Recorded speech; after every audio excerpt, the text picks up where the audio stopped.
and you just gotta be one with that shit. That's crazy. And like you said, you don't know what the fuck is in there. Right. Jellyfish, sharks. There's a Eagles. girl that had her arm eaten off. Whoa. And she's still a professional. And she's still out there. Bethany is her name. Imagine getting attacked by a shark and it takes your arm And then being like, you know what? I'm getting back out there.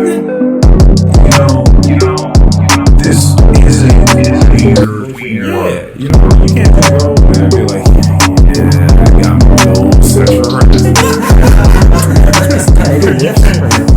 Yeah, you do whatever you want. You don't even have to live it. Yeah, I just really like them. I think they just. I think it just kind of puts you in, it locks you in a different way, right? But it's so crazy, like the quality of it is so weird. Like it's not bad at all, it's great. But it's so great that it just feels weird. That's Yeah, crisp. For sure. Yeah, it is very, very very crisp. I agree. Perfect Yeah, really. for ASMR. Every time I sit here, I just love to pretend like I'm super famous through ASMR. ASMR. I don't even know how to say it. It feels nice, so it'll clicky. That's crazy. See, you just immediately you pretend like you're a pro. Wait. Yeah, I mean, I just like talking. Yeah, that's a good one. I like talking to you about like your senses because you're like you walk outside and you're like, oh, light sensitivity and touch sensitivity, all these different things. Someone was, What? my friend the other day that I went out to Sweetwater with Okay. was telling me that she has just realized that for her, she was like, I have some form of synesthesia. You heard of this phenomenon? What does this mean? I've heard this word. You may have heard it, regarding someone like a Jimi Hendrix, where they play music, but when they play music, they see colors. Right, so it's like this sort of synapse crossover of senses. Okay. Right, so like one sense kind of perks up another one in some weird sense. She said that she can feel things, and if you had to ask her, did you just hear something or did you just feel something, she would have to think about it for a second. Because she says that sometimes she can sense a touch like she's hearing something. But what sound does it make when you get Right. That's what the fuck I'm trying to figure out. So I'm Does she also have a lick of the tism? a lick of the tism, possibly. But as we were just talking about, a lick of the tism may very well be a superpower. For sure. For 100%. You know what I mean? Where you're just like kind of tapping into other little things. It's weird how we all pick up scents. So the reason I brought that up is because we're talking about this ASMR and all this weird shit that people like. I don't listen to that shit, but I know people that go to sleep off of it. That is pretty like just funny. people just talking to them and they're just like, oh, and they just fucking it just works like magic, and that's awesome to know that you can just have somebody talk to you like that, and for some reason that sense is makes just you just Relaxes. it just relaxes you to the point of just going to sleep. kind of like the rainfall sound effects you go to bed to. Rainfall is good. White noise. White we have noise. a white noise every night. We put that white noise machine on. You have a machine for it? Wind Yeah, like over a little radio that you just click. Okay. wind over wheat field is a good that's one. nice. I've never heard of that. Yeah, That sounds nice. Ocean waves are my favorite. ocean waves. But so we went to Maui last year. What? And we were on this rock beach, and I found a new favorite sound, which is have the cool video. because how often do you think like, oh, I have a new favorite sound? Yeah. That's very cool. And it's we do have the video. It is a wave hitting a rock beach, and upon receding, grabbing and dragging rocks over top of rocks. And you just hear them all like clink. Yeah. That's sick as fuck. It's so relaxing. Yeah, it's very. It's funny. We were beautiful. leaving actually to go back home here, and then we just sat on the beach for a minute before we drove back, and that's when we realized that was our new favorite sound. So we didn't get to enjoy it for that long. Yeah, but it was beautiful. But it was amazing. No, Maui was a dream. Absolutely stellar. As far as like going out on trips and stuff, do you guys, whether it be like last minute when you go to the beach and then you take a minute to take everything in, or how do you guys handle things? Like when I go to the beach or when I go out, when I go do anything, I don't really like pay attention to anything other than what activity we're doing. As far as senses go, nothing is really on the table for me. I just sight. I don't really do anything else. I don't really feel, take a minute to hear anything. I don't take the minute to see or just watch or, I just like to, how do I say this? I guess when I am out, for Puerto Rico, for example, when I do go, I want to take the time to relax and be by myself and take it all in because I never really get to do that. What are you normally doing? Like, what are you? First of all, are you the type of person that follows an itinerary? Like there are things to do, or I try to be, or at least I want to be, because being that like organized is very nice, and it's very, very like time organized, which could be very, very helpful for me, honestly.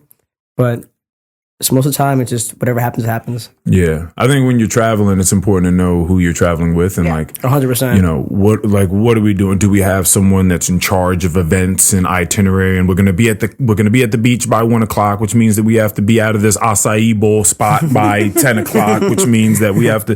You know what I mean? Are we dealing with that person, or like do we have freedom? And it's like there are a few things we know we would like to do whilst we're here in this place over the next 5 to 7 days, but ultimately it doesn't matter when we do them. Like, let's just kind of move around and see what happens. Like, are you somewhere in between? I'm more of like a fuck it. Oh, just whatever happens. Yeah, but like to an extent, because like even though I like saying fuck it, I like being safe because like I don't want to be an idiot. Yeah. This is a pretty funny experience. This is in New York. My friends and I went there. And there's like a drug deal going on. Normally, you don't say it's a drug deal, but the first instinct I had was to just scream, "It's a drug deal." Damn. That's how you know you did not grow up in a hood. Well, I grew up like, and everyone just looked at you. my friends were like, "Are you fucking stupid?" Like they're mad. They're mad at me the whole trip. They were like, "Wait, like, this was a drug deal being done amongst people that you don't I don't know. Like, you don't know anyone. It was on the streets. You It were was just in like, an "That's a alleyway, drug deal." in the alleyway too. In New York. It's the dumbest thing I ever could have done, but I did it. Yeah. But I did it. Yeah, I'm with you. I feel like letting loose and being a little stupid is fun, right? Because you can't just For sure. be, tied up, laced up, Recklessness buttoned is up necessary to 100% of the time, right? Yeah. But if you're gonna be stupid, you gotta know how to smartly be stupid. Yeah, that's the key. I'm trying to learn that. Yeah, yeah. I'm trying like, to. how can I have fun? Kind of push the limits, but also like Know when to tap out. rein it in. Yeah, know when to tap out. Know when things like when the momentum's rolling a little too fast, and it's like, all right, guys, we're getting out of hand now. It's like cashing out at the casino at the range. And I'm a master at that. Cause Are you a gambler? I gambled one time and I went to the casino 5 nights in a row and then I've never gone back. And how those 5 nights? You were up. Fucking stellar. They were stellar. I'm really good at breaking even or like winning $50 to $200. Our coworkers are not like that. Because I'm not greedy in that sense. I'm here to have a good time. I'm here to smoke cigarettes and have a little drink and hit my penny slot. That's all I want to do. So I don't have a problem with any of that. And that's exactly how I do it. I just have my little drink. I wave at the people. I hit my penny slot and then you're up. And my endorphins are just fucking flowing. I'm having a great time. So it sucks that people just get addicted and they just lose all their money. Oh, so that's my experience. It's so funny, man. Because it's all like an aesthetic thing. It's just like gling, gling, gling, gling, gling, gling, gling. Ooh, please, It's another so drink. Please. Woo! Like, that's all it is. And your It's friends just, are in the corner and you're waving at everyone. It's a great fucking time. But you're waving at everyone is crazy. Hey, everybody having a good time, right? Yeah. I used to go with a large group of people, so you look around and like it would be 8-10 of us, and you would just see your friends having fun in a corner. Mm-hmm. But yeah, just I don't know. It's definitely not maybe a skill, but just it's very situational because I've always been either way too reckless or way too what is safe and conservative. Like it's taken me a hard time, or it's taken me just a long time to find that balance. It's a hard balance. But on this trip to Maui, I realized that I grew up in an extremely structured environment when it came to trips. And every single vacation I've ever taken, it's just completely well thought out. We have an itinerary. There's no days to just kind of chill out. And Earl is a very much chill out type of dude. I do like to chill out. With not a lot of plans, not a lot of itineraries. So I was like freaking out. Hold up. Well, Yeah. okay. Yeah, so Earl, this nigga over here, he don't got plans. He don't got shit. He don't got no itinerary for nothing. He doesn't know what's gonna happen, For the when it's trip. how it's gonna happen. What's he gonna do? Yeah, he just wakes up and just starts walking around. That's not the case, I understand. but you know what I mean. The people know. The people know. But it was really nice for me to be able to just not have something planned every single day. Yeah. And then one day we wake up and then we rent mopeds for a full day. And then we're watching whales. And then I fall. Because the randomness is so cool. It's Yeah. so nice. Yeah. It makes everything so much better because it's spontaneous. Yeah. I didn't know that one day we were going to wake up and rent mopeds, which, by the way, I've never ridden before in my whole life, and then fall in the middle of the highway.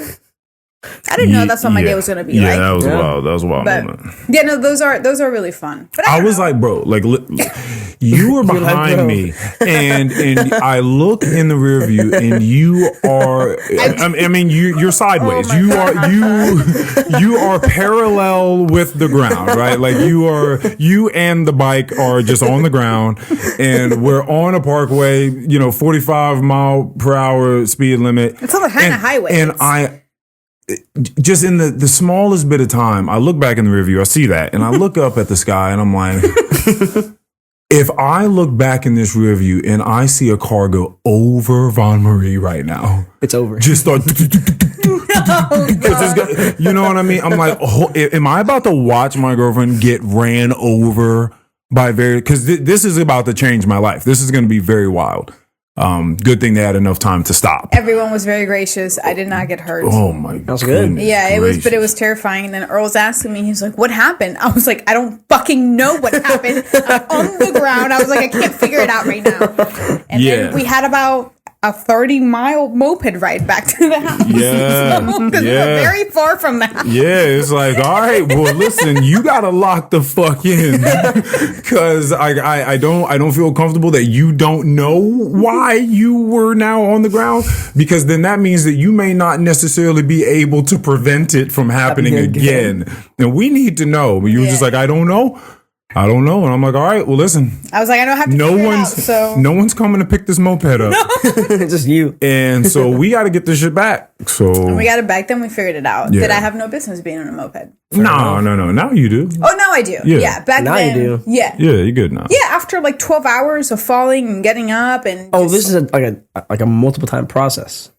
Well, now I would get up in a moped and I would know exactly what to do. Oh, okay. If you haven't been on something that has a throttle and a brake, like you kind of got to understand what that twist motion is you're supposed to do at your wrist, and just how much is enough. I also so you're not just taking off, and I also didn't know how much balance it would take Yeah. truly from your body Balancing shit is versus hard. just moving, because I thought it was a lot of moving the bike. Yeah. And it's a lot of just moving your body ever so slightly to then move the bike. And I was just like, you're taking it too fast. thinking car, like Yeah. turn the steering wheel, car moves. as I It's sit like stationary. In a car. exactly. Yeah, Very yeah. different. Balancing is hard. Like anything, whether it be skateboarding, like skateboarding balancing is the hardest shit I've ever done. I still can't do it. I'm trying to right now, at least do an ollie or something, but the jump part and the landing part does not work. I fall and I eat shit. It does not work. It does not work. Yeah, it's crazy that people do that professionally the way that they do. No, it's crazy that people do a lot of sports professionally. Yeah, surfing. It's another like- one of those balance yeah. things. Oh, Except God. because it's like now you're on a board, but the thing underneath you is moving Yeah. because it's the ocean. You have to literally ride whatever they're giving you. Yes, That's crazy. yeah. And Like even you though have to it's in there- constantly adjust your balance to just nature. That's crazy. The fuck, just wind and water, and you just gotta be one with that shit. That's crazy. And like you said, you don't know what the fuck is in there. Right. Jellyfish, sharks. Oh, Fuck. oh, There's that Eels. girl that had her arm eaten off. bro, And she's still a professional. and she's still out there. Bethany is her name. Fucking Imagine badass. getting attacked by a shark and it takes your arm, And then being like, you know what? I'm getting back out there. Not me. I would have been out that bitch. Absolutely. Not a shark ripping off my arm. I'm good. Because I have one arm left. I don't want to risk my other arm. Then you're not for the No. game. I don't know what to tell you. She's awesome. She has like 4 kids, still a professional surfboarder. It's just crazy. Or Yeah, surfer. but those people are very different. Yeah, she's built different. Those people, like the I'm people, not like the built like people her. that rock climb and they're climbing for so long that they put up wow. pins in a little hammock and they Jesus sleep Christ. on That the shit is side nuts. of a mountain until morning to You live in a continue to different climb. life, bro. Yeah, you're That's just crazy. living differently. Fucking wind swinging you in the air. That's It's like wild. me personally, even though I could like, if I train for it, I can never be certain that I can just nail it in the wall and then just not fall. Fuck Yeah, that. yeah, just feel that. confident. Like, okay, this is gonna hold For the night. as I go to sleep. People are fascinating. I don't resonate with that. I don't connect with that. I don't think there's ever a point in my life where I would do that. That's not for me. But No. it's so amazing that other people can do it. What about like skydiving though? You do I that? definitely would do that.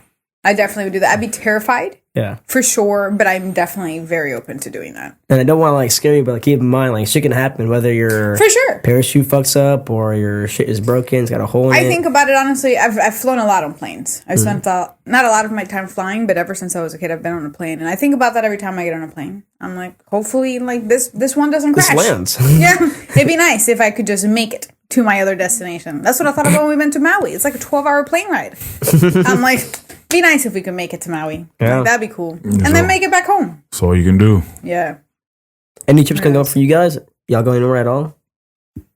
What? Trips, we don't have it. Oh, what? Just planned? Yeah, For you guys? I don't Or think. is I there mean, anywhere you wanna I go? mean, I know that she wants to go to Puerto Rico. yeah. I think that might be next summer. Get back in touch with the Where do you want roots. to go? I don't ever. Welcome to Earl's world. You don't like traveling? So traveling's really cool. I have an issue in life. I think it's a great issue to have. Okay. My issue with life is that I'm too happy with What you have? existing, with just being here. So I'm not always drawn to doing more because I'm happy. So, but when people kind of try to drag me into stuff, and they're like, "Come on, like let's do this thing," I'm like, "All right, cool." When people And- try to drag me and into then, stuff, and then, and then, oh, man. and then I willingly go. So it's not, Sure, I'll so go it's to not a Maui. complete drag. But yeah, then I go, and it's an amazing time, and I always know it's going to be an amazing time. Or you're just happy here now? Yeah, I have the complete opposite of FOMO. Yeah. I don't care about missing out because logic to me says that we're all missing out every single second, because how could you not? Like, you can't participate in everything. Yeah. So you just have to be okay with the fucking life you have. Like, and just, This is why it's so hard for me to explain Earl, because if I say, yeah, Earl doesn't care about taking trips, and if I don't like buy him a plane ticket, he's not coming, they would probably think your boyfriend's a fucking asshole. douchebag. like you say so many nice things about him, but he sounds like a douchebag. yeah, facts. And it's like I can't. It's just like this is him. This is him. Yeah. Yeah, so he's probably gonna come to Puerto Rico in the summer, like if it lines up. But he's So if you like drag him into it, not drag him and be like, "Hey, Earl, I'm going these dates. Start like, making plans. do you want me to buy you? start a plane bringing ticket? it up in conversation? Like, oh, it'd be cool if you Yeah. came to Puerto Rico with me. If you came to Puerto Rico Yeah, with me. yeah, I think that one might happen. I haven't been there in like 7 years. It's been a long time. People are getting older, so I think it's time to make my way back there. But yeah, he's just he's a peculiar guy. I don't really know how to explain it. Yeah, now who do I? I really like him, but he's very interesting. Very Killer is nice. very Killer is very minimalistic. Very very content where he is. He's very not excited about a lot of things, and people get really confused about that because that means that I guess to a lot of people that he doesn't care about a lot of things, or that he doesn't feel a lot of emotions. He's extremely passionate, but our excitement looks very different. It's a complex system. It man. is. Well, question, like when you say you're happy where you are right now, does that mean you're not gonna like change anything, or is it like you're still open to change? No, That's a great I think so. We were kind of having this conversation also with the friend that I went to Sweetwater with.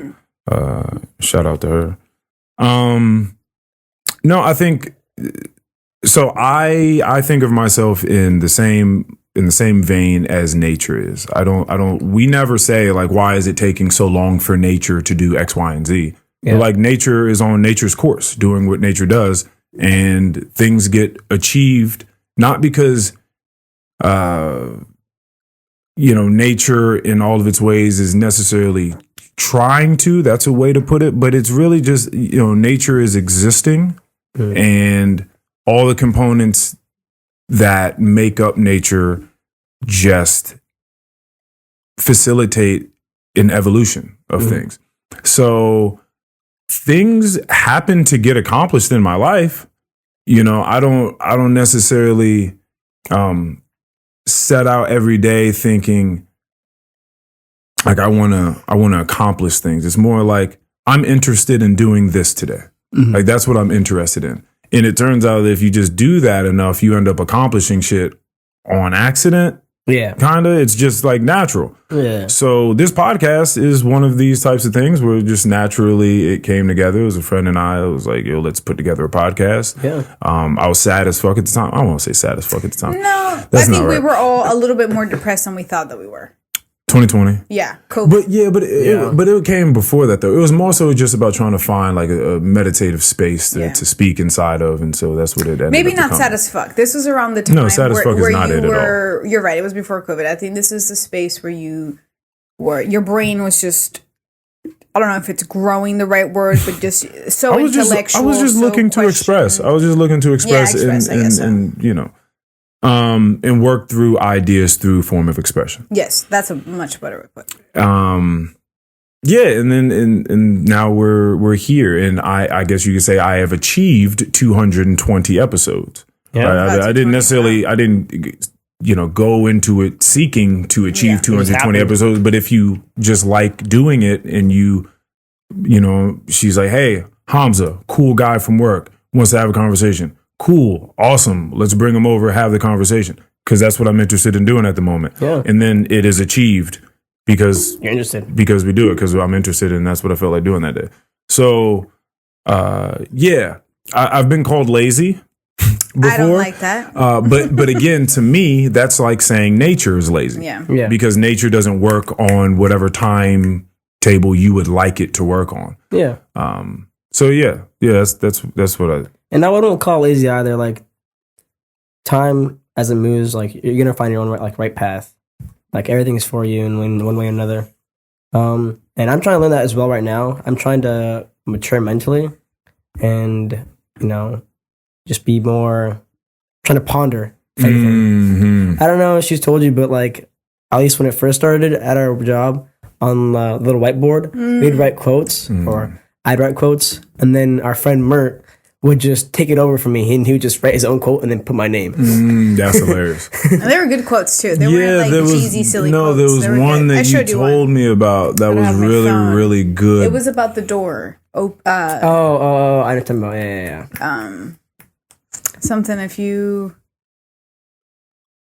Something about opening the right door. Man, it was good.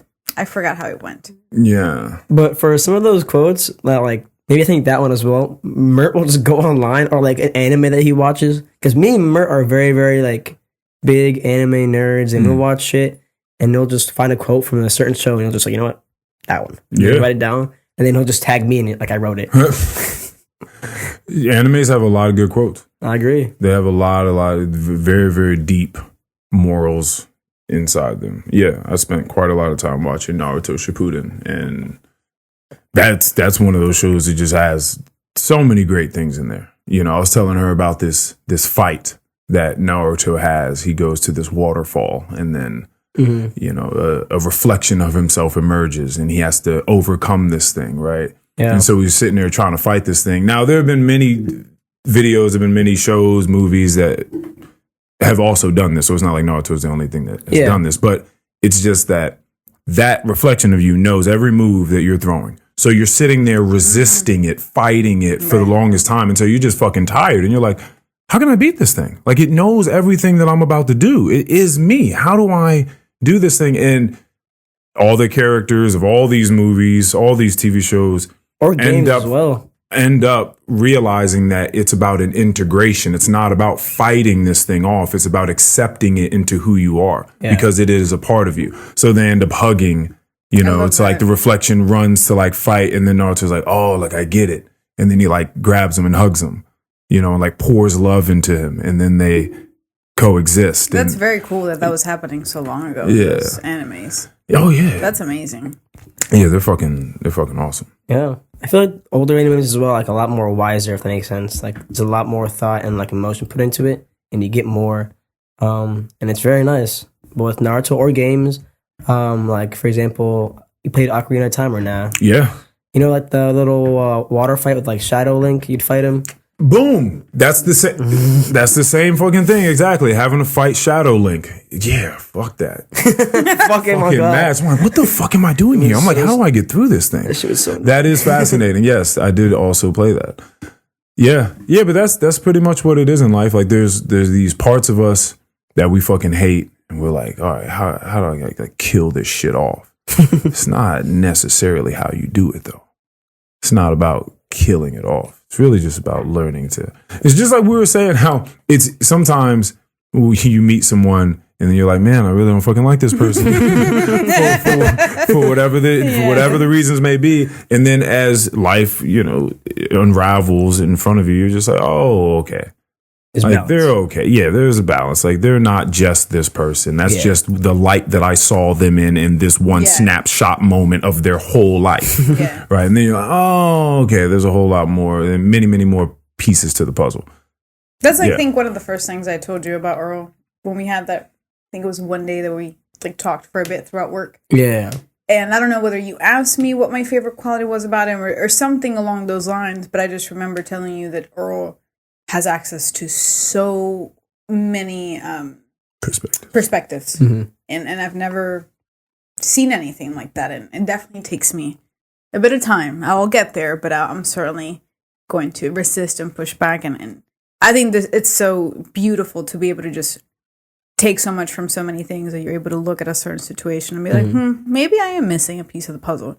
Maybe I actually don't know what the fuck is going on with this person I just met because they're a stranger. Like I have no idea what is happening. Are you more of like an emotional or logical kind of guy? Or is it both? You go ahead.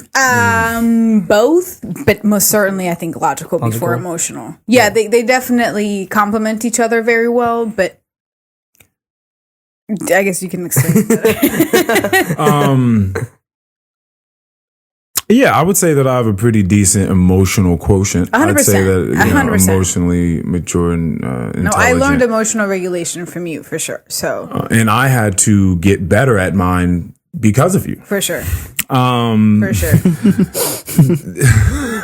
It ain't been sweet for a long time. Yeah, just steel sharpening steel. For sure.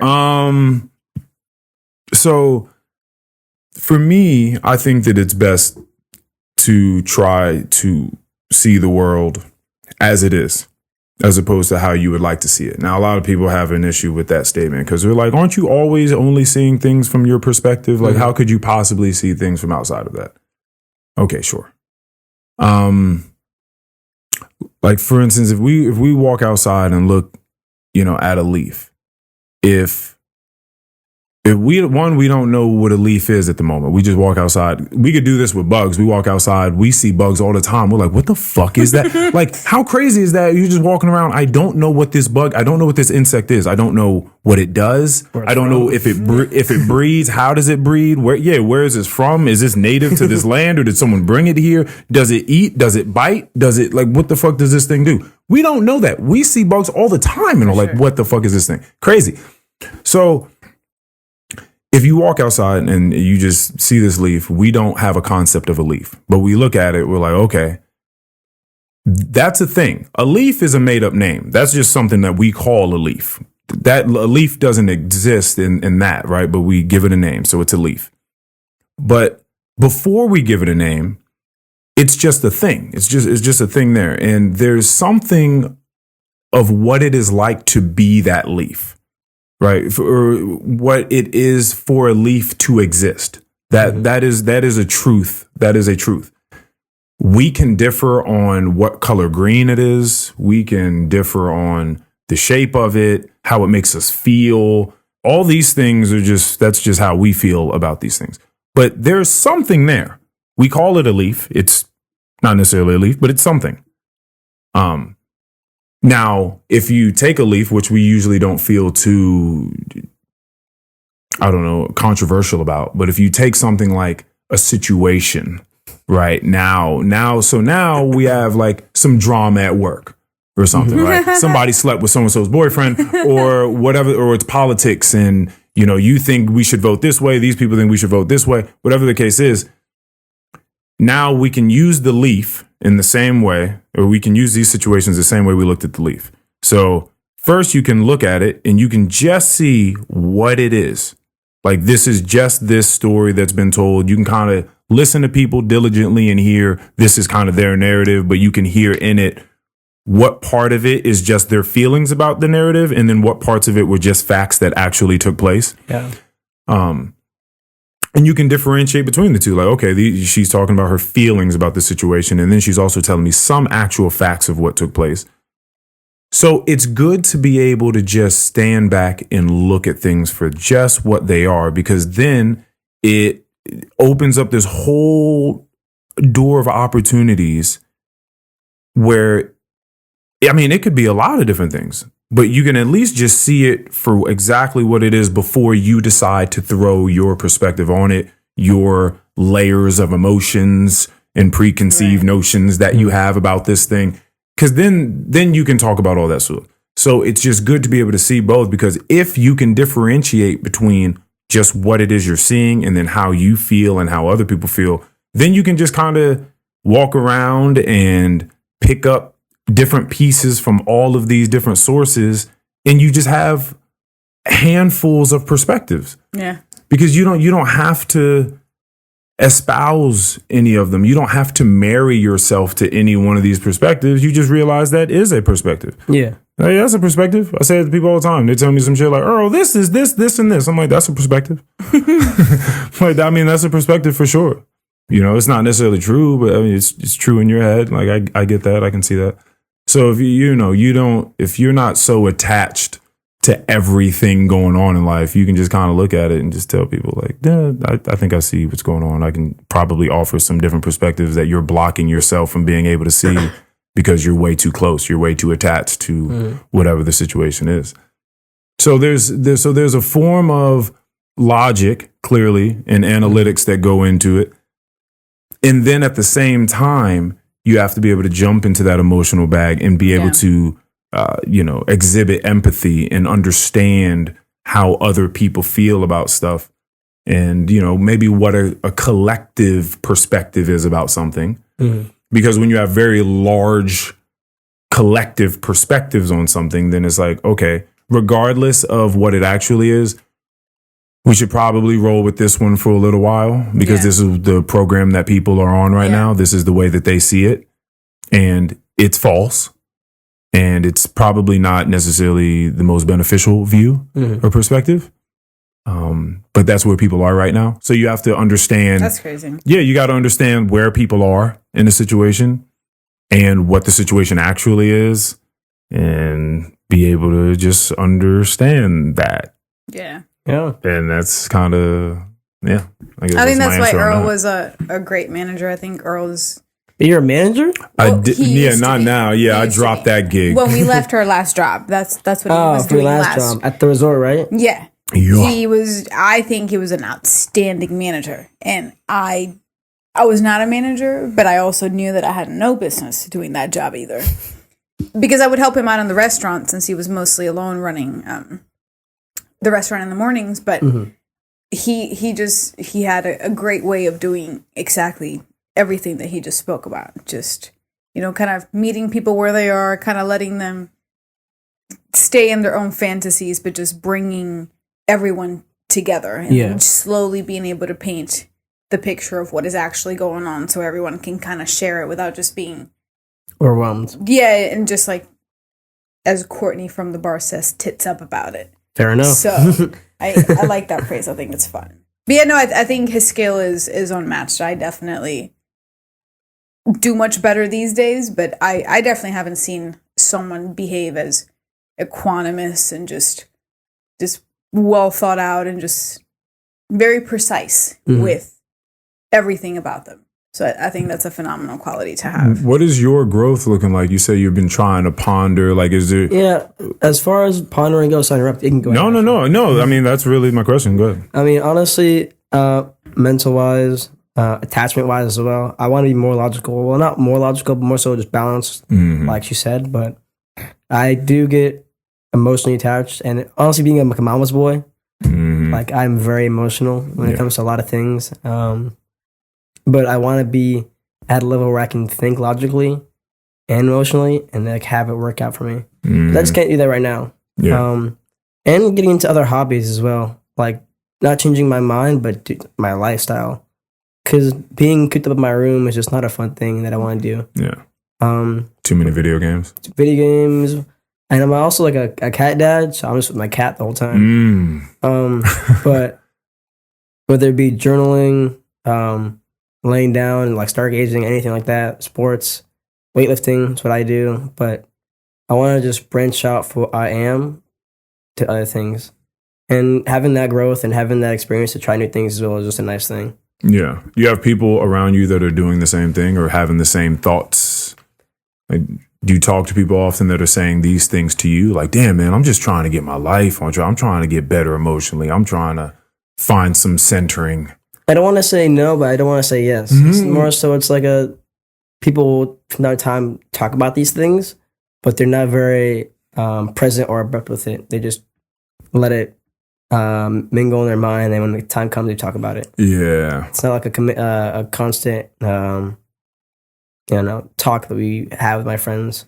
Yeah. And the way my friend groups, I guess, work, or how my friends are, like from high school, I have just them, like about like 10, maybe 11 of us, all through high school and middle school. All solid friends, all great people, never any issues. And then people I have now, whether it be from work or this other experiences they've had, it's kind of a mix of both right now. Like the only person that I have here that I've known from high school is Mert. The rest of my friends are in colleges and are just out of the state. But the closest friend I have right now is a girl named Bree. And she's wonderful. Shout out Bree. Bree is the best. Oh God, Bree is wonderful. And she inspires me as well to be better and do better.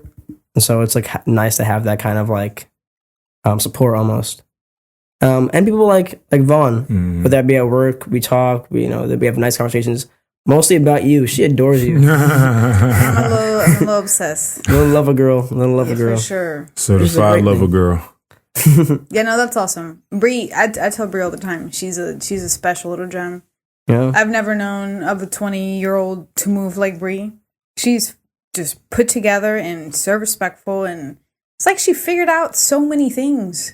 I know. So long ago, and I'm like, how did you do just that? Born. Like you're 20. Like how did you figure it all out? Like essentially, you know. I know. Yeah. It's very cool. It's very cool that people like her exist. I tell Earl all the time that I'm very grateful. It doesn't apply to everyone at work, but there's definitely quite a few group of a small group of people that I definitely look at.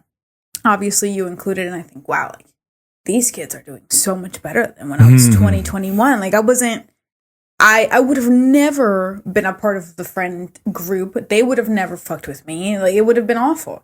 I would have been an outsider. Keep in mind, the growth there's no time for that. It just happens on its own. And like, maybe like 2 years ago, I was nothing like this, or I was still just lazy as fuck, wasn't doing shit. Yeah, that is true. Just time just changes you. Whether you like it or not, it just happens, and whatever happens, and you just become a better person or a worse person. And sometimes you're 35 doing the same things you were when you were 17. Yeah, but and 36 comes around, then you're different. Like she can change instantly, which is crazy. That would be ideal. Yeah, because like you'll hear stories about people like who are like drug addicts, they got rehab, and they just switch everything. Like, I saw a guy that was I don't know, I think he's pretty old, like 30s or 40s, but he had a drug addiction and then ended up graduating from Harvard. That's just crazy. Yeah, I've been having this conversation. We were talking yesterday about like health and how health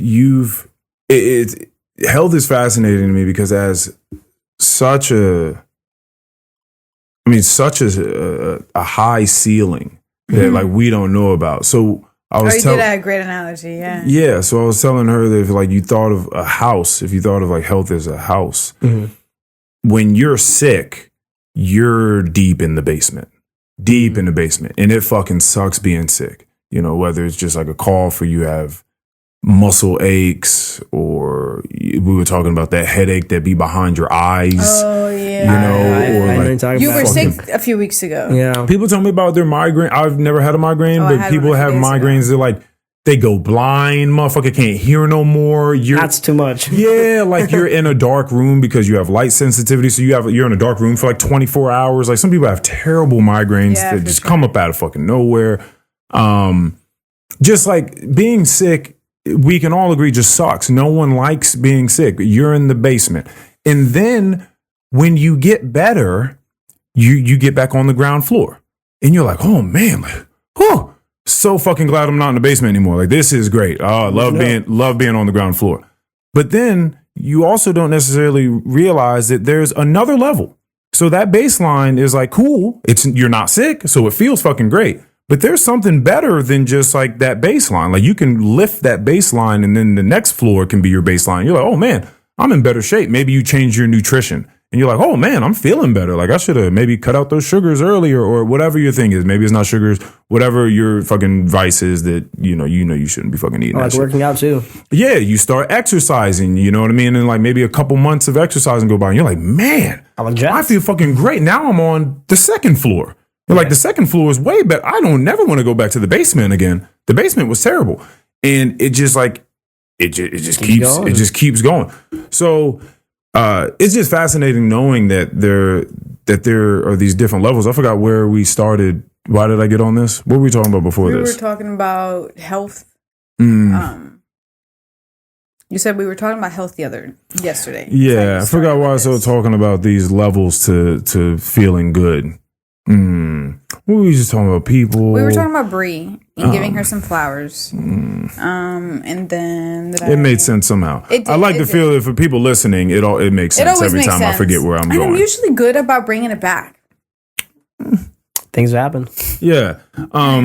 Yeah, but either way, I mean, but nonetheless. Yeah, but nonetheless, what I'm saying is true. Yeah. So that's just something to keep in mind. Period, I guess. Yeah. No, I think we talk about this often too, that a lot of the reason why people just walk around angry and upset and just bitter is probably, I mean, sure, there's probably a lot of things happening in their life, period. But I think a lot of it has to do with just physical aches that you're not even aware of. Oh, yeah, I figured it out. The point I was getting to is just that is the case. You're walking around and you're shitty. You're shitty to yourself, right? The way you talk to people when you're sick isn't fun. People don't like people when they're sick. It's just like you just turn into an asshole because you're a little cranky. It's like, it's like when you're hangry. People don't like being around you. So the worse off you feel, the worse off you are to yourself, to other people. And then you just get just healthier and better and better and better. And then things start occurring to you that wouldn't have occurred to you before. So to his point of sometimes things flip in someone's life and they become a different person. If you change certain things, it's not necessarily that you just became a completely different person. It's just that maybe you just gave yourself a shot for the very first time of allowing this very deep part of you that's just waiting for you to help it get the fuck out. Right? And to like raise up into your highest consciousness. It's just like it's sitting there waiting the whole time. You're just like, if you ever want to make your life better, I'm here just waiting. In the right environment. Just waiting. You just have to make the right circumstances. Just put me in the right circumstances and I'm gonna blossom. You know. So I think that's what happens sometimes. Is like that higher version of us always exists. Like it's always a possibility. It's always just there. We just don't go for it. Gene expression is an actual scientific way of speaking about what I'm talking about, because what I'm talking about sounds like some woo-woo hippy dippy shit, but like someone that's done too many drugs. But gene expression is a real thing, and it's wild to think gene expression. This idea that we all have genes, we all have a DNA, right? And we have an aptitude, or genes have an aptitude to be the strongest forms of themselves, or to just remain a dormant, latent version of itself. And you can legitimately go into your body and encourage the expression of certain genes within your creation. That's wild, yeah. Which is crazy to just think that not only learning, exercising, becoming a stronger, more resilient human does that, but it also, so you get stronger, you become more resilient. And as you're doing that, you change your genetics on such a level that it also increases the capacity for that resilience and strength as well. So you're getting stronger, and then you're also raising the ceiling on how much stronger and intelligent you can be. That's pretty crazy. It's fascinating. So it's a little bit of bro science right there. People are limitless, dog. It's crazy. Limitless. They just keep going forever. Like the girl that got bit by a shark kept going. Like, how do you even find the motivation to do it? But they're just so motivated, and they just have no, like, they don't see an end. Yeah. Which is so, it's nice. Yeah. Depending on the situation, it's very nice to just have that optimism and keep doing what you're doing. Yeah, because for someone like that, maybe we don't understand, like, why the fuck are you getting back on that board? But for her, it might just be like, listen, this is all I want to do. And if I don't, if I can't do this, I don't even want to be here. I don't even want to, like, fuck this shit. And we can feel however we feel about that. Like, maybe you should find another hobby. Maybe it wouldn't be so bad if, like, you couldn't surf anymore, But, if that's how someone feels, for sure. Like, this is the thing I want to do. And yeah, I got my arm taken off. I'm going back out there. Yeah. You don't have to. You don't have to go back out there, but I'm going back out there. Yeah. I mean, that's a wild decision. People do that shit. I wonder if most people that are truly judging people like that are very non-fit, not healthy people. Because I joke about it that I would never, because I don't think that I would, but I feel no way towards it. If anything, I'm super happy that she gets to do all of that. But I wonder if there's many people that are like, that's excessive. Well, that's ridiculous. It's out of jealousy, I feel like, though. It's out of jealousy and envy, and for sure, people dislike people. People dislike seeing other people like do better than them. I think you're a really good person if you are happy seeing a person grow, their soul grow inside of them. Like, I enjoy seeing my friends do better than me. And to just think, oh yeah, he's doing better than me. Fuck him. I don't want to see him successful. I don't want to see him more money with me. Better friends. And I don't want to see any of that. That's just a very, very sad thing to think about. Yeah, for sure. Because it probably is just gonna keep you from having those things for longer. Yeah. What makes me really sad is working with people that are much older than me and are constantly watching other people's money. We used to work with someone like Pocket watching. They must be the police. Yeah. We have that older guy at our job who just be pocket watching. Our friend.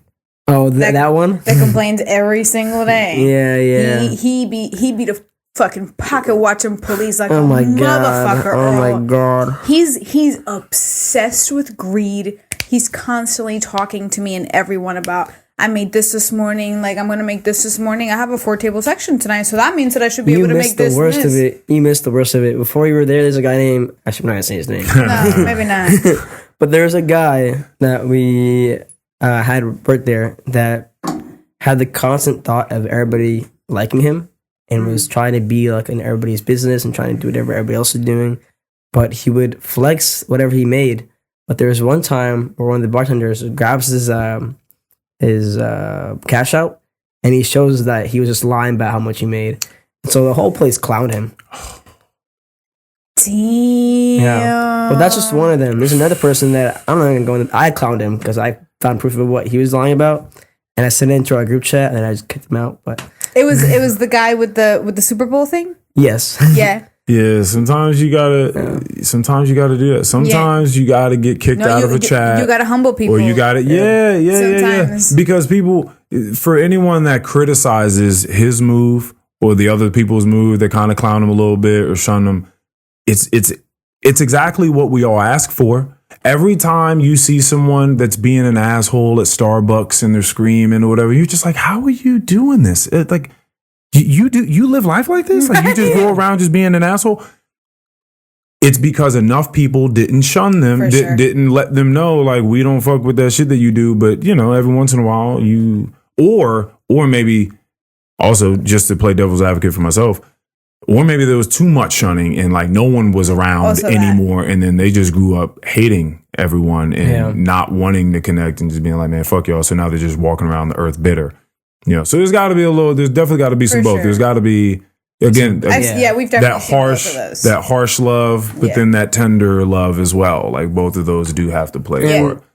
I'm not personally the kind of guy to just call you out or do anything because like I don't find enjoyment out of it. But when it comes to that time that I have to tell you this, then it's just on you, and I'm glad to just humble you. There's a time and place for everything. Yeah, for sure. 100%. Yeah, I've never. A lot of the times because you can see the play. You can see the play a million miles away. So like as someone's behaving a certain way, I don't need to be the one to have this crash of truth just sweep you away. Life is going to do that for you. For sure. Life is actually doing that right now to you.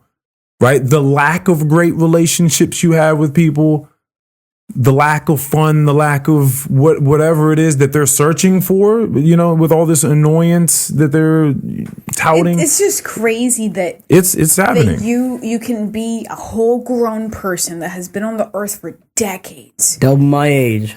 Not 3 times your age. Is the big ass guy that worked there for 2 days because he got fired. I came home and I'm like, Earl. Yeah. There's this enormous This dude. and I literally don't know what planet he fucking came from.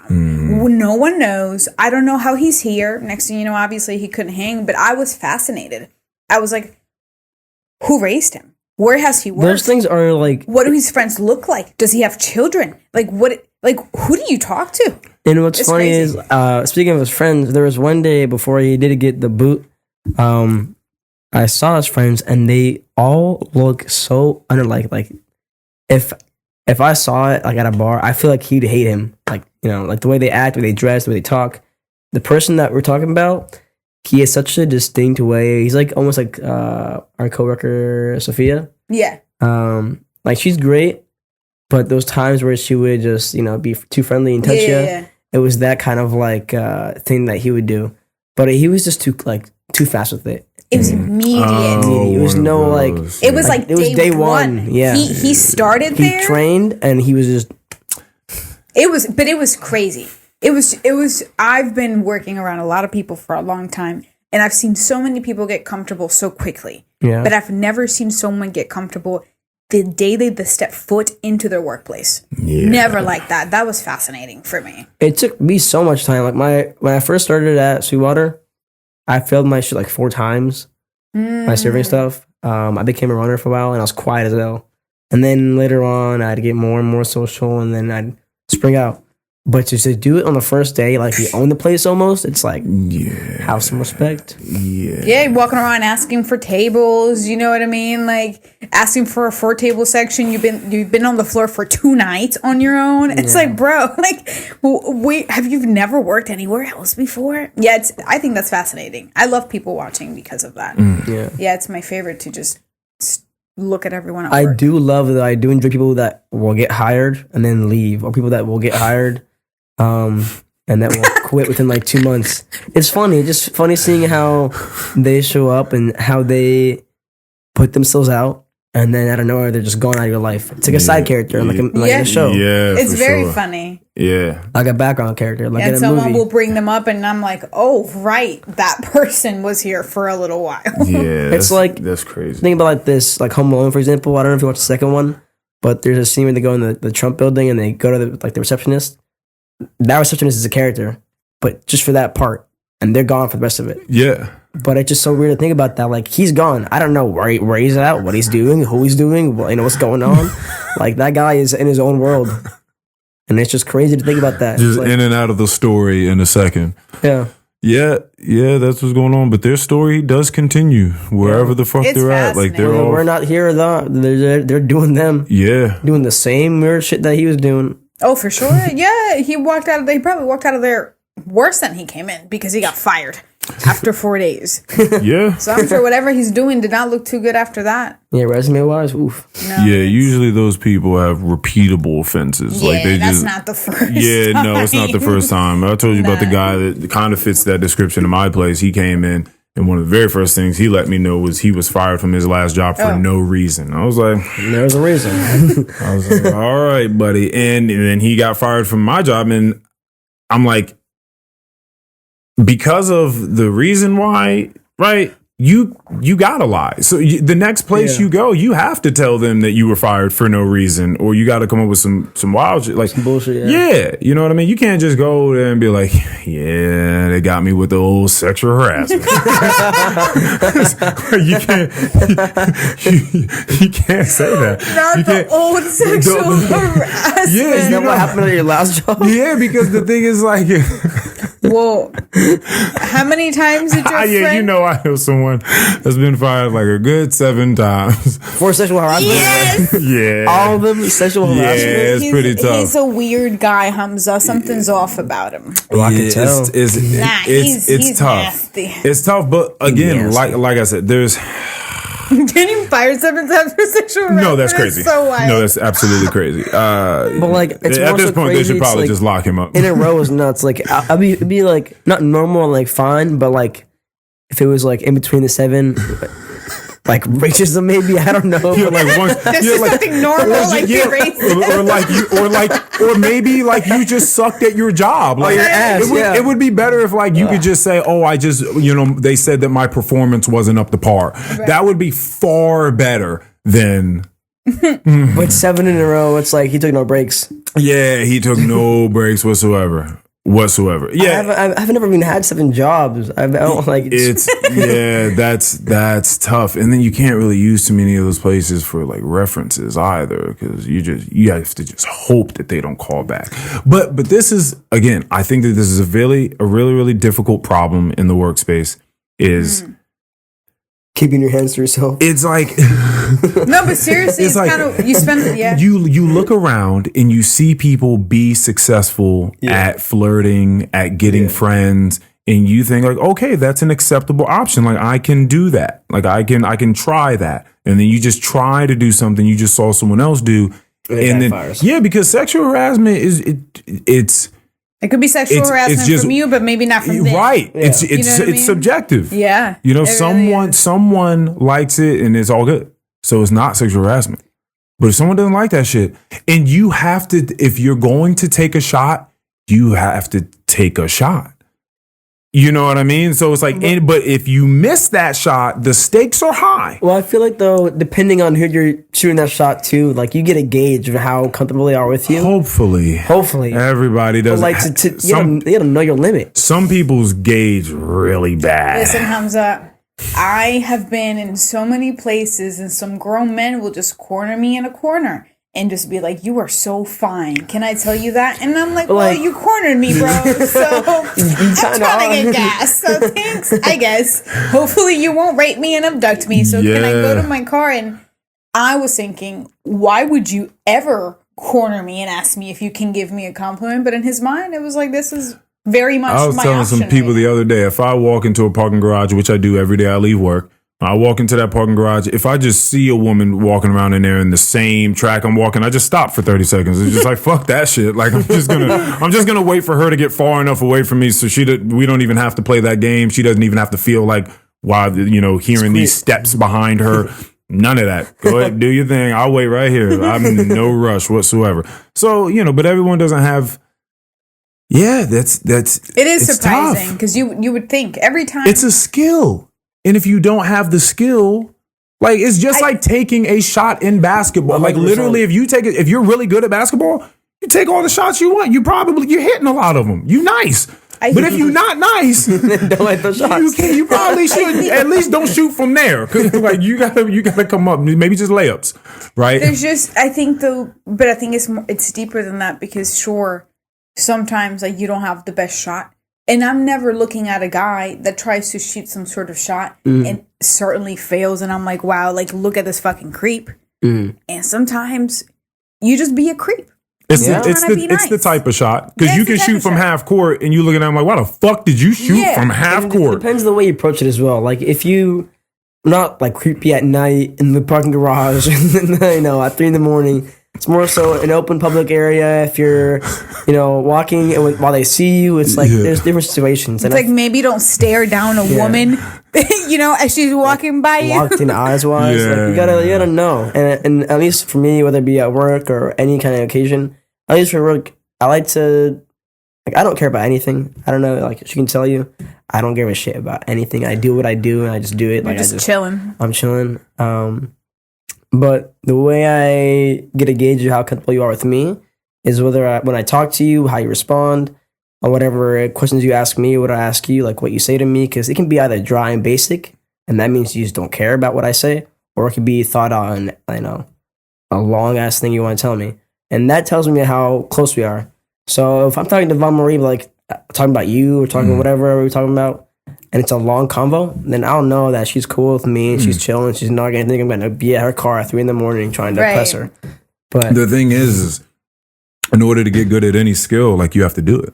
Yeah, right. Yeah. You know what I mean? You got to go outside and play basketball to get a good shot, right? it's So just- it's like, so how am I going to get good unless I listen, come and try to get on the court? keep in mind, there's practice though.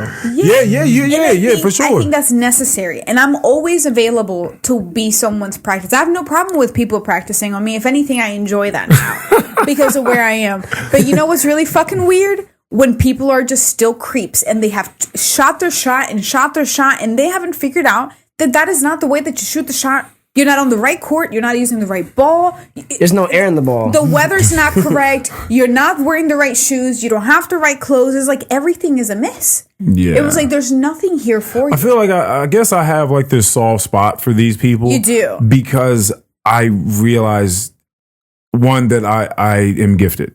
Right. You And I think when you realize that, you're like, man, it must really suck. Like when you can't read these things that we think are just so easy to read. For sure. You know, it should just be first nature to just be able to kind of gauge how people are feeling with you, touch barriers, just spatial distance that you should have when speaking to them, whatever, you know, little jokes that you can make, For like sure. how deep do those go? What is their sense of humor like? For sure. Does it match yours? Should you say this? Should you, you know, just finding that baseline flirtation where it's not too weird. Speaking but of it's jokes, cool. with Von Marie, it's funny because like I thought when I first met you, I thought you What were did very, you think very, of me? We've I never thought you talked were about very, very this.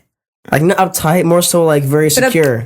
But that was, And so, I think like- both of those are right. Like very, very like elegant almost. Oh, wow. And then the other day I made a joke about somebody getting Limitless tatted on their throat, and she just died. I mean, that is pretty fucking funny. Right. Getting Limitless tattoo right here. But like those kind of like when I first met her, I didn't think she liked those kind of jokes. I didn't think she would like whether it be dark humor or just random weird shit, like you know like Yeah. that. But she ended up loving it, Yeah. and it's just a funny ass thing to think about. Yeah. Because when I first met her, I thought she would hate me. Not hate me, but like, you know. Like, But I'm sure they thought who is a stuck up bitch here that doesn't talk to anyone. Like, Yeah. she's just like walking around observing. but then I definitely felt and then you talk uncomfortable. to you, and then you open up, and you're just, yeah. Yeah, I'm definitely there. No, I someone the other day figured out that I curse.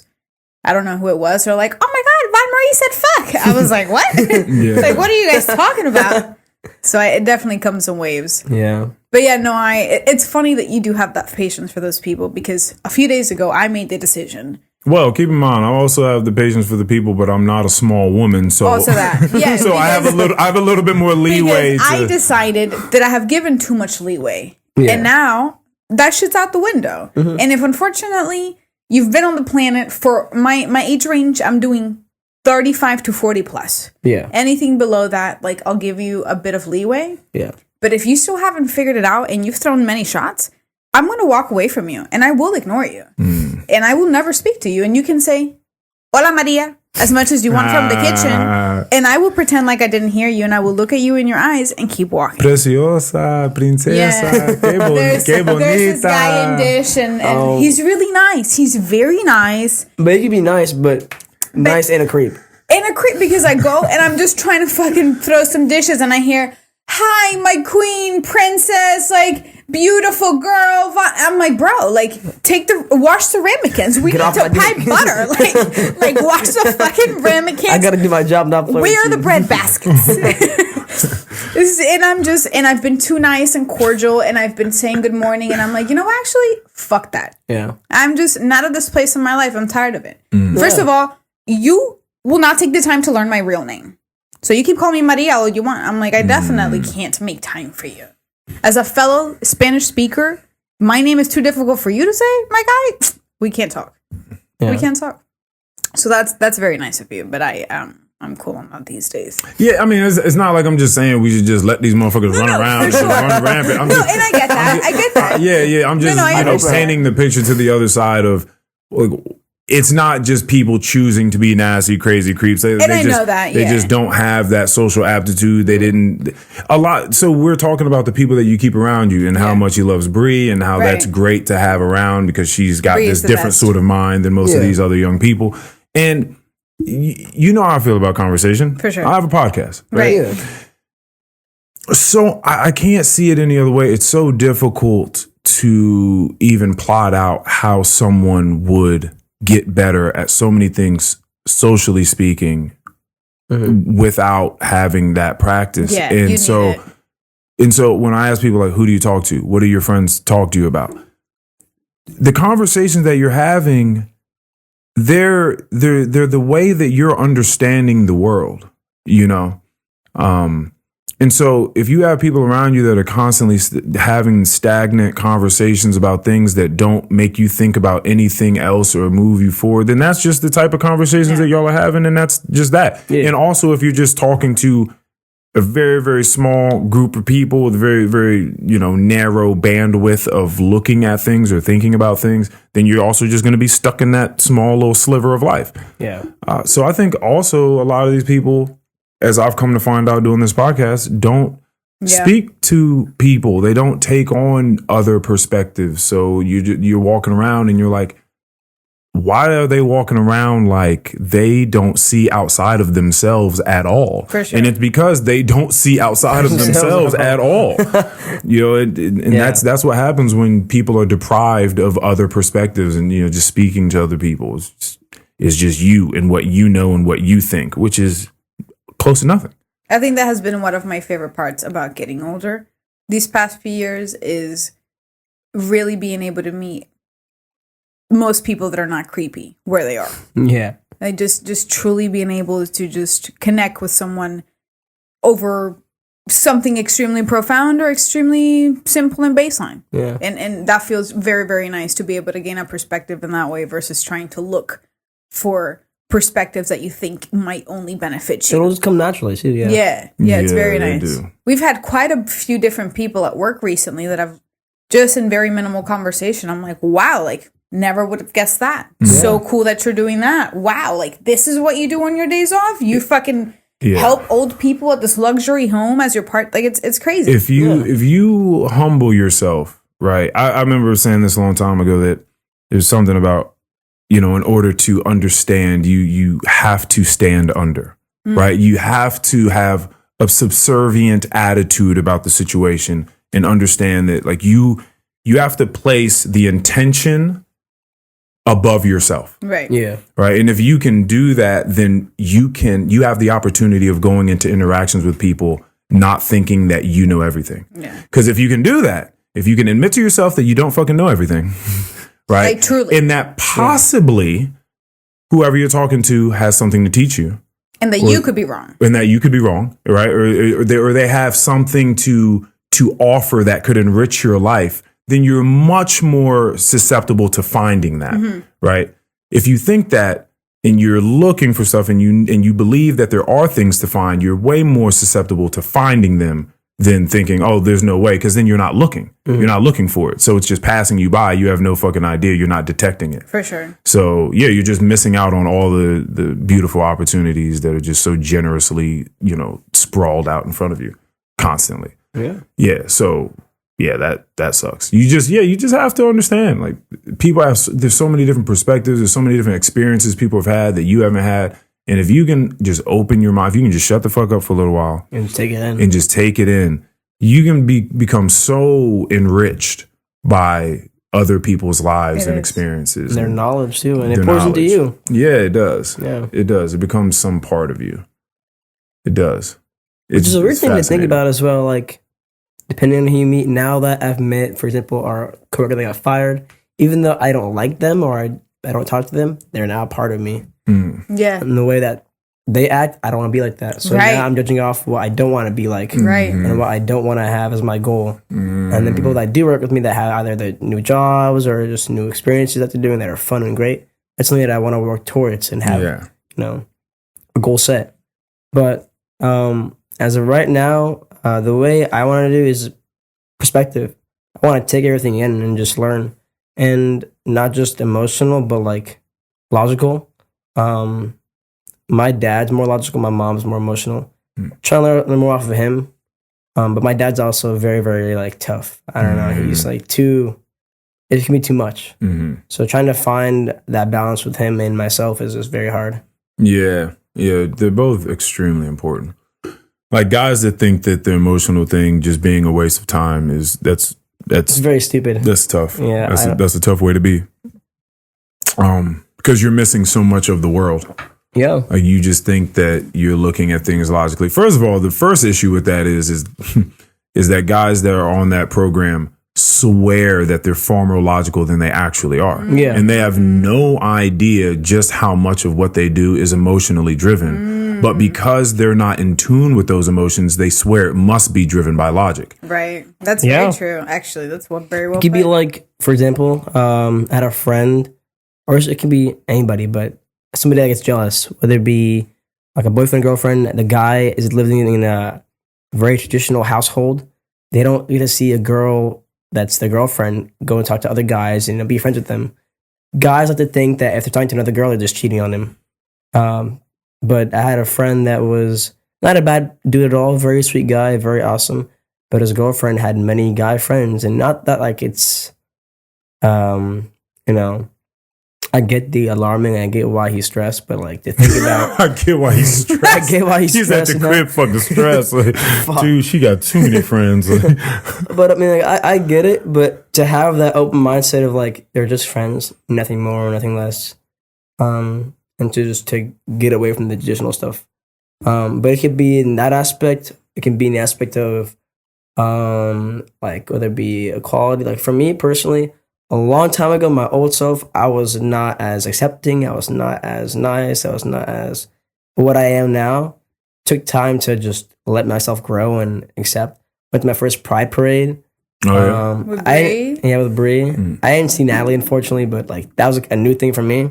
Before, I didn't know jack shit about Pride or any of that stuff, and I was like uninformed, and it was just a new thing to let myself grow out of my traditional self and just to try new things and see how it went. And it was great. Yeah. And I'm now in a mindset that I think, like, whatever you want to do, whatever you want to be in or whatever you want to feel, you can do that and be happy. And as long as it's not hurting anybody, then it's great. Yeah. But, yeah. Yeah, that's pretty much what it comes down to. As long as you're not fucking up other people's way of life, obstructing other people's happiness, then... the fuck do I care? Right. Enjoy yourself. Like, have fun. I'm sure there are a lot of things that people would have wanted to stop me from doing, or would have thought that it was, a bad way to be. Both of us, I guess. Yeah. You could say that. But then, you look back and you're like, oh man, I wouldn't. It was just a part of the madness. It was a part of the madness that that showed this other world, because there is something about madness, right? Like, I think a lot of our favorite artists are a little mad. Like, there's like a little something where they're dipping their toes into like this other dimension, whether it be, people that make these wild sort of think pieces or like horror films or this Sam Esmail. What's his name? Sam Esmail. Mr. Robot. That made Mr. Robot. Yeah, I was talking about her that other day. Yeah, it's just like that motherfucker he's in a different part of his mind, like looking for some other stuff, but you can't separate the two. If you want that greatness from him, then you also have to take wherever the fuck he's willing to go in his mind. The good and the bad. in order to get to that material. That's what I always thought about American Horror Story. Ryan Murphy. Fucking mastermind. Yeah. So I think that there's you just can't get trapped in the madness. Yes, also that. And that's where he gets loose for people with drugs, because you get trapped a little bit. And it's tough. I think for artists in general. Yeah. Whether you whether you rap, rock, you're talking about, some of the older classic people on just like some wild shit, but a lot of people, authors, comedians, people have like dipped into like a lot of alcohol or like psychedelics or you know, just other show writers as well. Like I know like I don't know if this is true or not, but at least I heard like for Rick and Morty example, half the shit that's on there they'll just take like mushrooms or something, and they'll just envision that kind of shit. It's so random to me.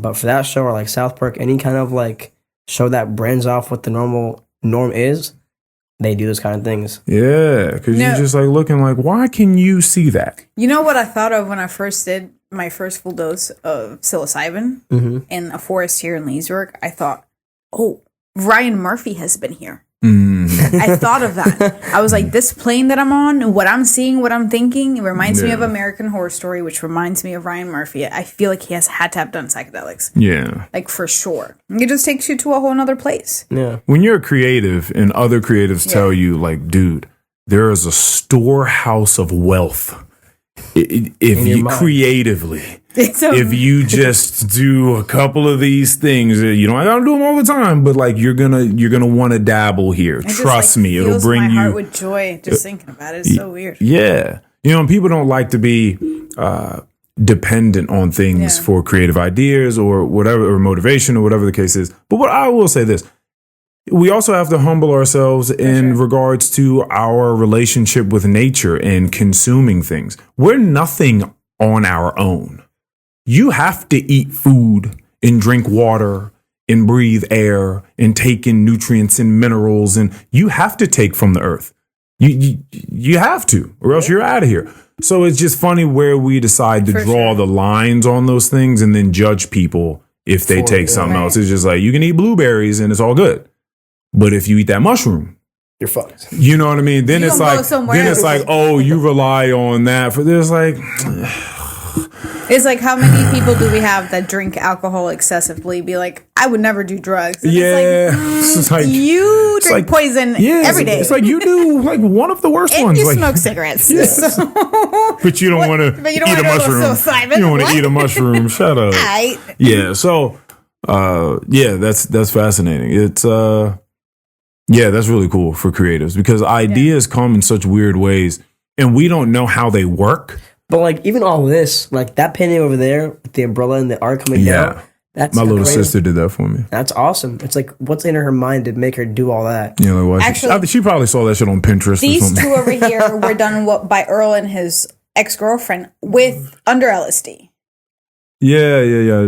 But like to think of that, like, I don't know, not to say that I'm not creative, but like when I try to either be drawing or writing, it's so hard to think of what I'm thinking about or draw what I'm drawing, like, you know, what I'm visioning. Because I just can't put it out the way I want it to be. You see, I also don't create that way. My creations that you see here, and I'll point some of them out, are based off of someone else's work. I can't draw from my sole inspiration. I trace that. I freehanded Tina. And then I painted her, but obviously it's Tina from Bob's Burgers. This painting I also got from something else, the big butt. So butts. I didn't see that. And then this one up here is my rendition of like some other pop art painting. But none of these were just completely from my inspiration because I don't know how the fuck people can do that. I don't know how you have an idea in your head and then you just take color and then just make it into this beautiful but piece it is of art. Very nice though to have so many ways to express that creativity. Like I guess the way that I've done it and a skill that I learned just because I was so interested in it, like I said before, was video editing. I tried it out. Because I got like a little a cracked link for it, so it was like a legal version. But I tried it out and it was fun, and just adding my own, either it be like sound effects or clips or just the way I cut it, the way I transition shit, or the way it comes out and the way it plays, or subtitles, and certain things that you put into it, it makes it so much better. But because I thought about it, in that way. I was talking to Sammer about Smash Brothers one day because he's a huge Melee fan, as you already know, and he was talking about some of the people that we watch in the tournaments and like the big Smash tournaments, and he was like, "What's really, really cool is that people find forms of expression through playing the game." Oh yeah. And I was just like, as soon as he said that, I was like, hold on, what are you saying? Like, talk to me more, say more. And he's like, yeah, you can watch people play characters, crazy. and even if their tag isn't up at the bottom of the screen, if you took it out for people that have really watched these people, they'd be like, "Oh, that's so and so playing. That's Hungry Box playing Jigglypuff." That's the way they act, they play. yeah. It's just like they do movements. I mean, every character has a certain set of moves, so everyone that plays the games can do all the same moves. But the play style. But the play style, the way that you sequence certain things would be in a way that no one else would do them, and so you're expressing through playing the video game. It's fucking crazy. Wild. Yeah. That's wild. All the different facets. Like you can jump and kick, or do whatever ability you want to use, but you can do it in that certain order that makes you different. Like have like your own signature style. Yeah. That's crazy. Yeah, and that's everything in life. Right, for sure. Which is fucking crazy. That's that very cool. everything in life has this vast landscape. For sure. Like every place to play in life has a vast landscape. Driving, cooking, eating, the way you eat, whether you're very, very clean and etiquette, or you're just very just like fuck it. Literally, just the way that you are, the way you exist. Like when people look at you, there's a certain thing about you. Yeah. That makes you. That makes you you. Yeah. I'm sure you heard about what went down with our friend's friend that just got hired. No. I call him Big Money. Big money. Very fresh. Mercedes-Benz Big Money. The man. Right, the man. The man. The big dog. The man. That's our man. You heard what went down with his friend that got hired? Yeah, and I was there and I watched, and the way she had her play style, Yeah. you could say for her play style. Her play style is a little harsh, a little aggressive, maybe. I wouldn't say harsh, more so just not accepting of others' play styles. She does not copy. She just does what she wants and freeballs it, which isn't a bad thing. But you have to know when to play with others. Yeah. Yeah, and I was telling Earl, I have not seen her. I don't even know what her face looks like. I've only seen her from the side and just from afar. Yeah. But I saw her wear attitude like an armor. Yeah. She wore it so heavy that I was going to go introduce myself to her because it's Big Money. That's our Big friend. Money, yeah. So I was like, oh, I've heard so much about this girl. Like, I would love to meet her. And then I saw her and I was put off by her energy. Yeah. Her play style let me know, like, she probably does not want my play style right now. Speaking of, so I stayed away. Speaking of play styles, when they speak about this in terms of sports,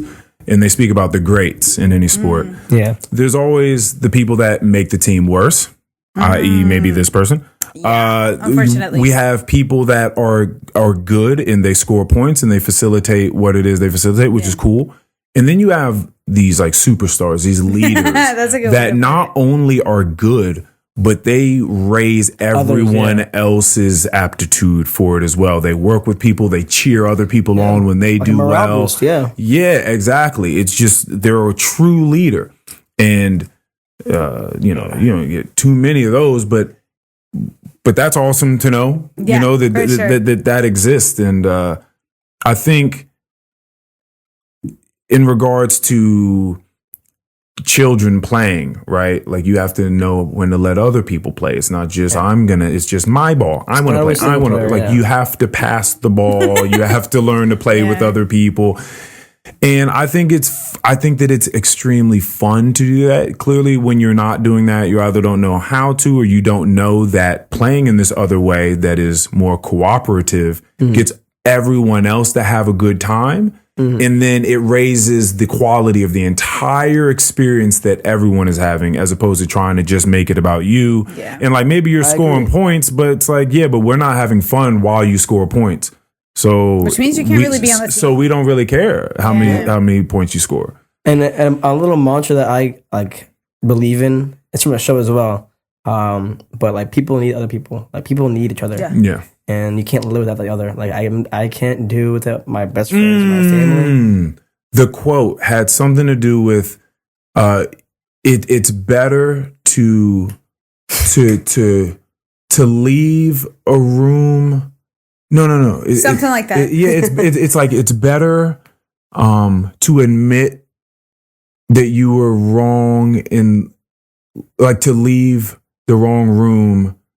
It's better to leave a room and admit you were wrong and walk out of the door. Yeah, so then to spend your life in the wrong room or something like that. It's very close. Yeah, it's something. Very close, but that's pretty much what it is. Just admit you're wrong, leave the room. Yeah. Then just like try to stay prideful and never admit you're wrong and just stay inside the wrong room. You'll never see the other door open. Something like that. But that was the gist of it. Yeah. You know what we're talking about, right? Yeah. Okay. Not Mert row. Yeah. It just shot back in. So very close. Yeah. But it is true. And also the show's talking about, which I recommend. At first, it's a slow start of a show, and it's an anime, but it's about this kid who has not a lot of friends growing up, and it's just really like him trying to figure himself out and his emotion.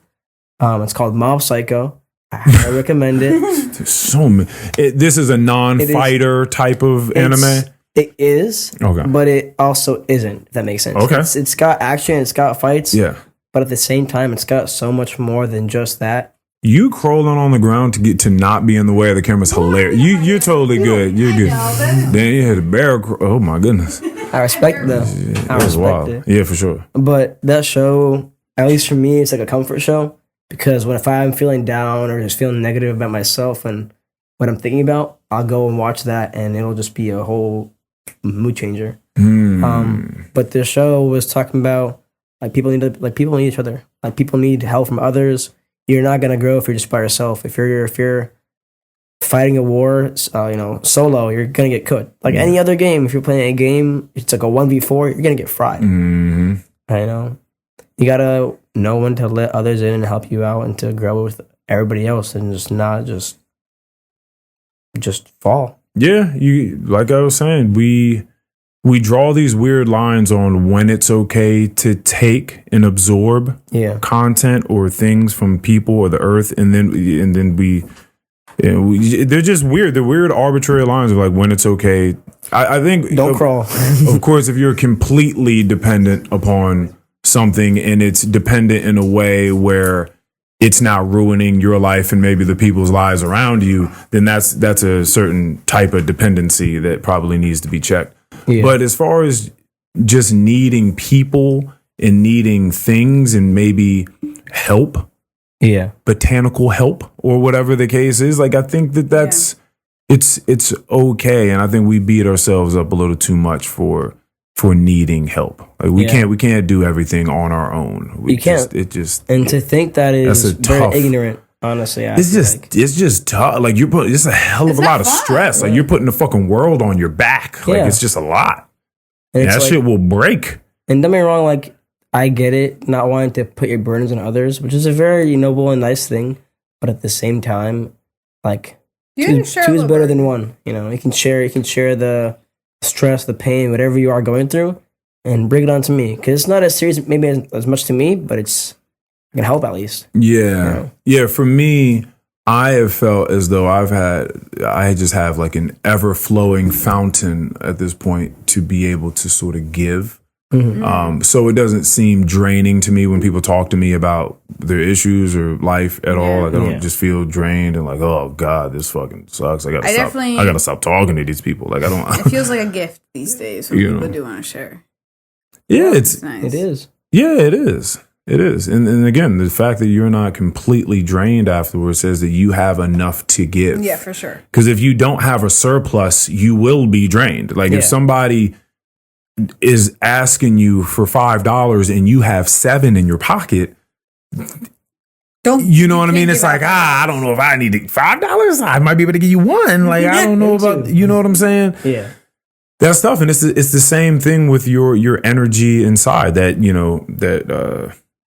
that energy currency, if you want to call it that. It's just like you can't get if you're not wealthy inside. You don't want to give too much of that away all the time. Every time somebody asks for it, so you do have to try to protect your own and protect your peace in order to be able to just be charged enough to even fucking interface with other humans. People are so fucking funny. I hear more often than not just how drained people are having to speak to other people. And it's just like, bro, my fucking social battery is dead, bro. Yeah. Dead. I can't hang out with anybody. I cannot talk to these people. You need some sleep and some water. I'm not trying to. Yeah, it's like, fuck. And honestly, the last couple of days because I've been working a lot because of this trip, and I got a new car as well, so I'm trying to pay that off, and so I'm picking up everything. Up until like the last 4 days, I've been working all day, every Let's day. get you to scoot in a little bit further, closer to just so I can make sure I can pick you up. All right, there we go, there we go. But like the last 5 days, I've been working like from opening to closing repeatedly. So I go home, I wake up. That's eat, a hustle. That's a hustle. And it's just tiring. And so then the last day, yesterday, I was drained. I wanted to get the fuck out. I wanted to go home, sleep, get with my cat, and just cuddle with him and just knock the fuck out. And I did. Last night, took a very large edible. Yeah. Got fried as fuck. Was in the shower. I was waiting for it to hit. And it just, while I was in the shower, it just all came at me, but not in a strong, hurting way. And like a mellow, relaxing, nice, just fun, fine way. I just loved it. And today was great too. I didn't have to force anything out. Which is really hard for a job. Like some people have to force out and like lie about how they're feeling and act all happy. And, it's really frustrating as like whether it be a server or a bartender, whatever you are doing.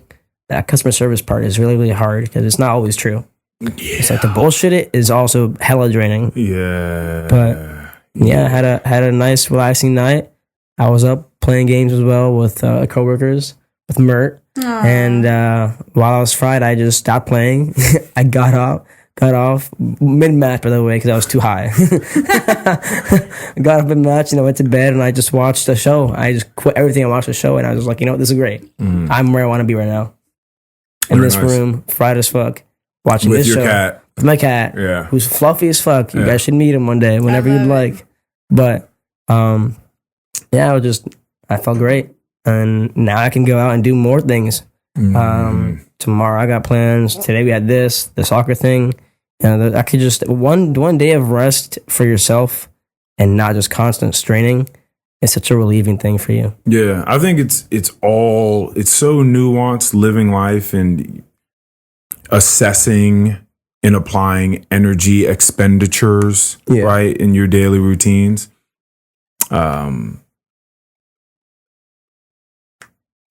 Rest is, you like to work out. People have to understand that rest is just as important as the exercise effort part of it. Like you have to rest your muscles,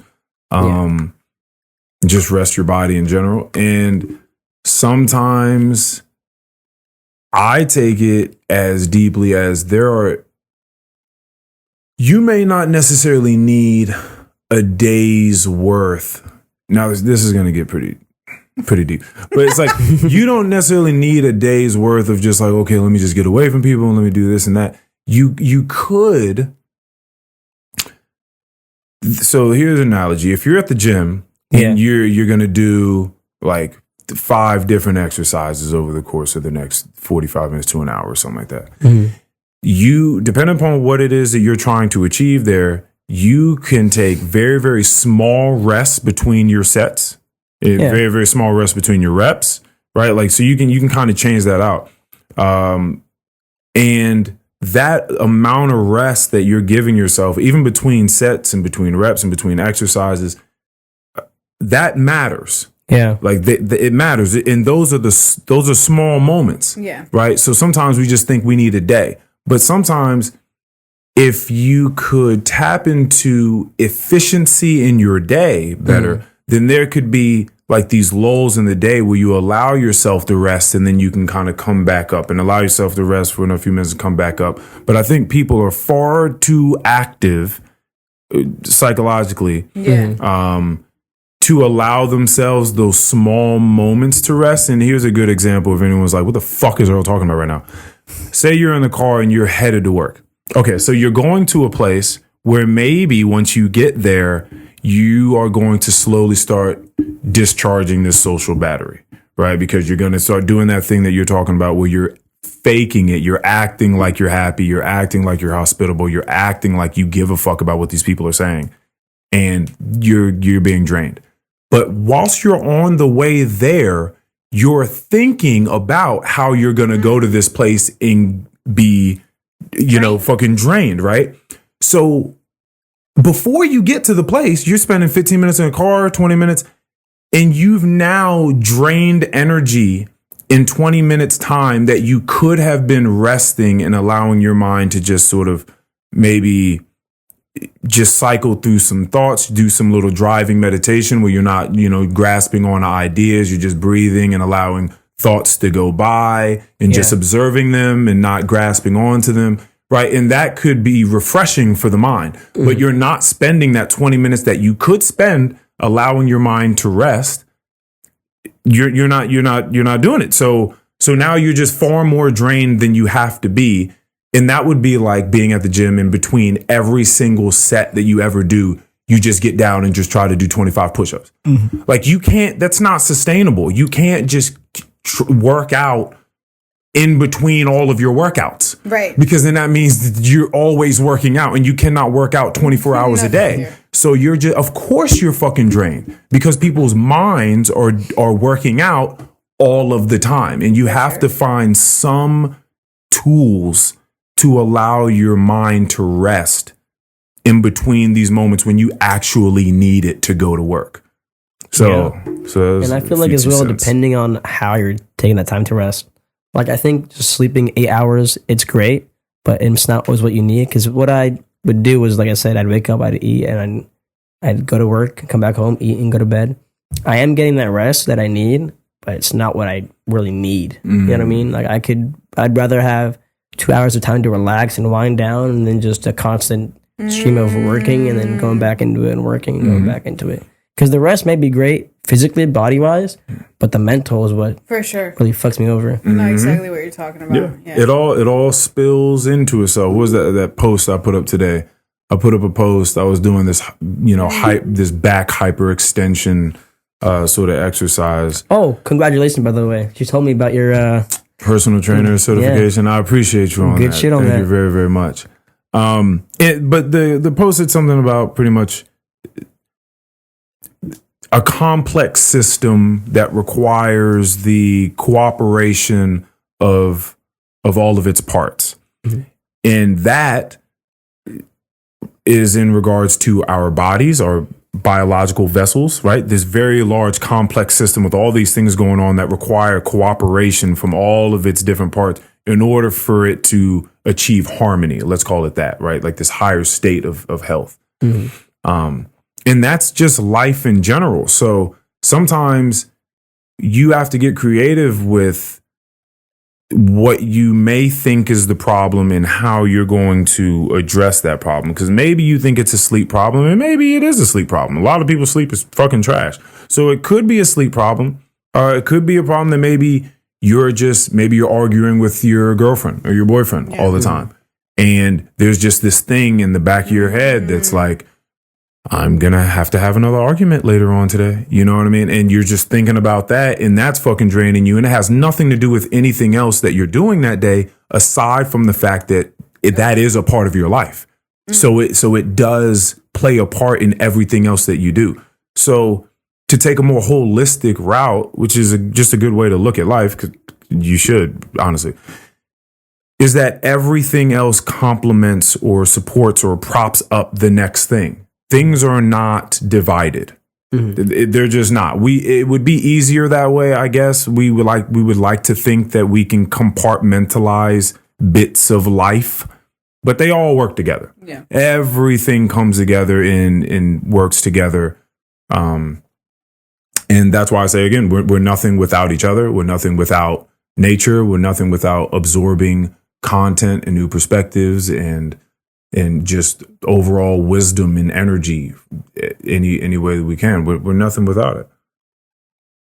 But everything bleeds into the next thing. Shit, you might think that you're not getting a good enough workout because, maybe you're not getting a good enough workout because you didn't sleep well. Maybe you're not sleeping well because you were in that argument up until the late hours of the night. Maybe you were in that up until the late hours of the night having that argument because they're just things that you're overlooking. Maybe they're things that you're overlooking because you're not present in the moment. Maybe you're not present in the moment because you won't give any time to familiarizing yourself with the life that you have, and you're far too enamored with the idea of the life that you should have. Right. So it's like all these things just connect and slowly corrode the next thing and the next thing and the next thing. And you have no idea how insidiously corrosive this one seed has been to your entire life. But it's all connected. You definitely want to try to bring all these things together. Like I wouldn't want to just be strong, but I would like to have flexibility too. I wouldn't want to just be flexible. I'd like to have some strength too. So you just got, there are a lot of things to tend to in one's life.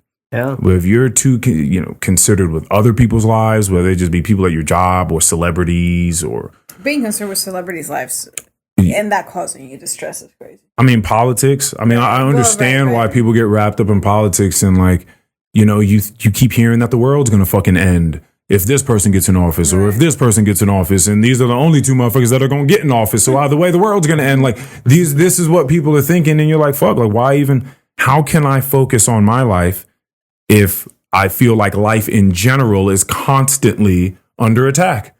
Yeah. Like what's it? Why is it even worth it? Like, why should I even, that's a tough one. That's a tough one. So people have a hard time, just trying to get to the life that they actually have and tending to the things that are actually in immediate proximity, things that I can see and I can actually have a direct influence on. That's the book that we have, The Lives We Actually Have. The Lives We Actually Have. Yeah, it's That's a good one.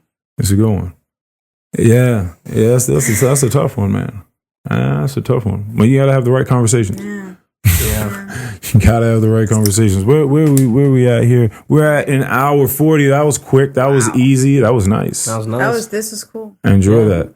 Yeah, let's move on to some other things. Possibly a match of Smash or two. I'm about to cook this shit. Let's do it. Fuck it. Say no more. Fuck it. Let's get it. No. Thank you all for listening. Thank you, Hamza, for coming, man. Thank you for inviting me. Yeah, this was awesome. I appreciate it. I love the pondering that you've done.